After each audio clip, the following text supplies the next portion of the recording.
Welcome. आज हम discuss करेंगे ड्रग, मेडिसिन एंड पॉइजन के बारे में। So what is drug? Drug is any substance other than food which has effect on the body. कोई भी सब्सटेंस केमिकल हो या वो नेचुरल हो, नेचुरल कंपाउंड हो, अगर वो बना है डायग्नोस करने के लिए, किसी डिजीज को क्योर करने के लिए, उसकी सीवियरिटी को कम करने के लिए, ट्रीट करने के लिए और प्रिवेंट करने के लिए डिजीज को, तो हम उसे कह सकते हैं कि that is drug.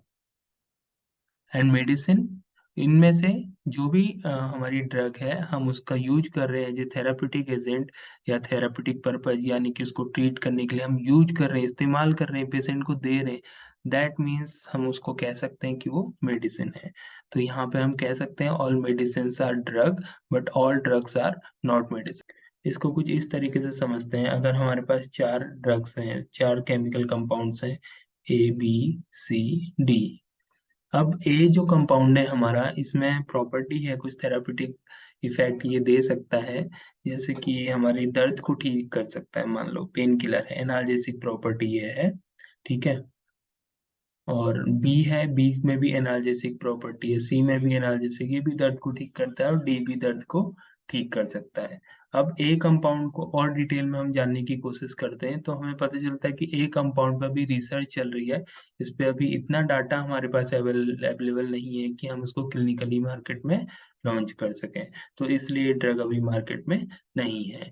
B compound के बारे में हमने डिस्कस करा, हमने उसकी स्टडी करने की कोशिश करी, तो हमें पता चला कि कंपाउंड हार्मफुल है। हालांकि इसमें एनाल्जेसिक प्रॉपर्टी है, लेकिन ये कंपाउंड इतना हार्मफुल है कि हम किसी पेशेंट को इसे नहीं दे सकते हैं।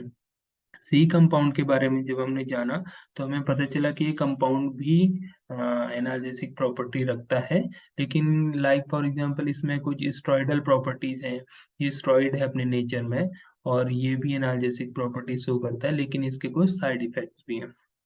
बट साइड इफेक्ट इतने नहीं है कि वो हम दे ना सकें किसी पेशेंट को, या फिर हम देखते हैं कि सीवियरिटी ज़्यादा है पेशेंट की, तो साइड इफेक्ट होते हुए भी हम ड्रग को प्रिस्क्राइब करते हैं, तो ये सी उस कैटेगरी में ड्रग आती है, तो हम इसका इस्तेमाल पेशेंट में करते हैं। तो डी हमारी है, डी में भी एनाल्जेसिक प्रॉपर्टी है, और ये हमारे पेशेंट में सी तो इस्तेमाल की जा रही है और डी भी इस्तेमाल की जा रही है, इसमें ज्यादा साइड इफेक्ट नहीं है, सी और डी का हम इस्तेमाल पेशेंट्स में कर रहे हैं। तो हम यहाँ पे देखते हैं कि A B C D चार हमारे पास ड्रग हैं, ड्रग मॉलिक्यूल्स हैं, जिसमें से सी और डी का हम इस्तेमाल कर रहे हैं। तो हम कह सकते हैं कि सी और डी क्या है, हमारी मेडिसिन है, जबकि ए और बी हमारी ड्रग तो हैं, बट इनका इस्तेमाल एज ए मेडिसिन हम नहीं कर रहे हैं। तो यहाँ पर आप समझ गए होंगे कि ड्रग और मेडिसिन में क्या डिफरेंस है।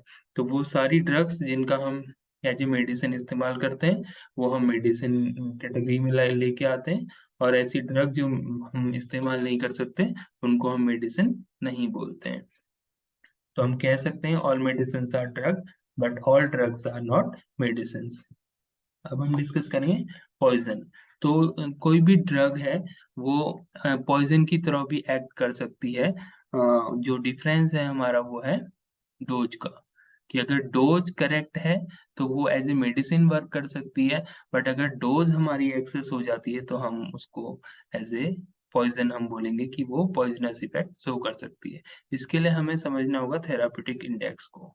तो हम एक ग्राफ यहाँ पे ड्रॉ करते हैं, जो हमारा टाइम के और कंसंट्रेशन, जो हमारी बायोलॉजिकल यानी कि ब्लड में जो हमारी ड्रग की कंसंट्रेशन है उस पर डिपेंड करेगा।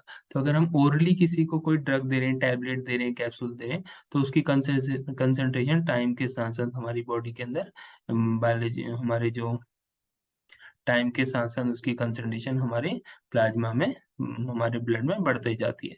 तो ऐसे ऐसे बढ़ रही है, कंसंट्रेशन बढ़ रही है, तो एक लेवल ऐसा आता है जहां पर वो हमारी ड्रग बॉडी में इफेक्ट देना शुरू कर देती है, हम उसको बोलते हैं मिनिमम इफेक्टिव कंसंट्रेशन।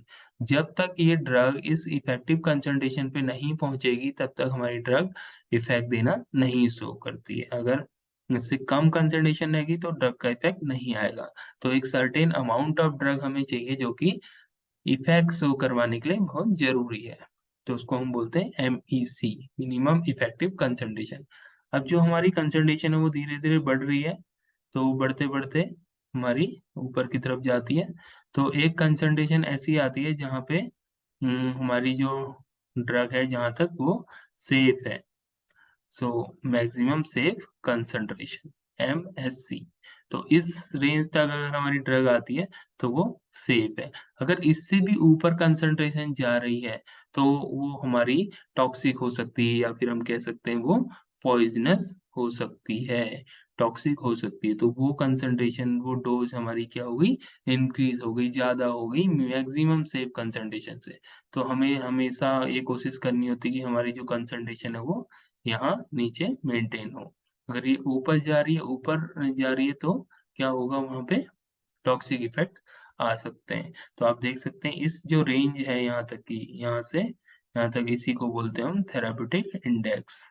तो थेराप्यूटिक इंडेक्स के अकॉर्डिंग ही हम डोज़ सेलेक्ट करते हैं। अगर हमारी डोज़ ज़्यादा होगी तो टॉक्सिक या पॉइज़नस इफ़ेक्ट आएँगे, डोज़ सही है तो थेराप्यूटिक इफ़ेक्ट हमारा आएगा। तो कोई भी ड्रग पॉइज़नस हो सकती है अगर हमने उसकी डोज़ पे ध्यान नहीं दिया और वो डोज़ ज़्यादा हो गई तो वो पॉइज़न बन जाएगी। ऐसे ही हमारे फूड के साथ भी होता है अगर हम फूड एक्सेस ले लेते हैं तो वो भी पॉइज़नस इफ़ेक्ट शो करता है। कई बार फूड पॉइज़निंग और ये सारी चीज़ें होती हैं।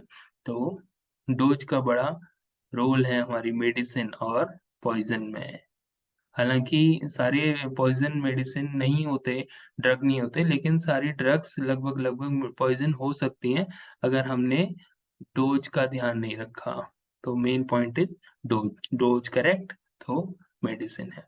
हाँ, अभी ये भी पॉइंट ध्यान देने वाला है कि इंडिविजुअल पर्सन के अकॉर्डिंग डोज़ वेरी कर सकती है, डोज़ कम या ज़्यादा हो सकती है, क्योंकि बहुत सारे लोगों में अगर वो पेशेंट है तो उसमें ऑर्गन प्रॉब्लम हो सकती है, लीवर डिसफंक्शन हो सकते हैं, किडनी डिसफंक्शन हो सकती है, तो उस केसेस में हमें डोज़ उस पर्टिकुलर पर्सन के अकॉर्डिंग ही कैलकुलेट करनी होती है। या फिर ऐसी ड्रग जिनका थेराप्यूटिक इंडेक्स नैरो है, तो हमें उनकी जो डोज़ है, वो हमें इंडिविजुअल के हिसाब से कैलकुलेट करनी होगी, तभी वो एज़ ए मेडिसिन वर्क कर सकती है। अदरवाइज़ वो पॉइज़नस या टॉक्सिक इफ़ेक्ट दे सकते हैं।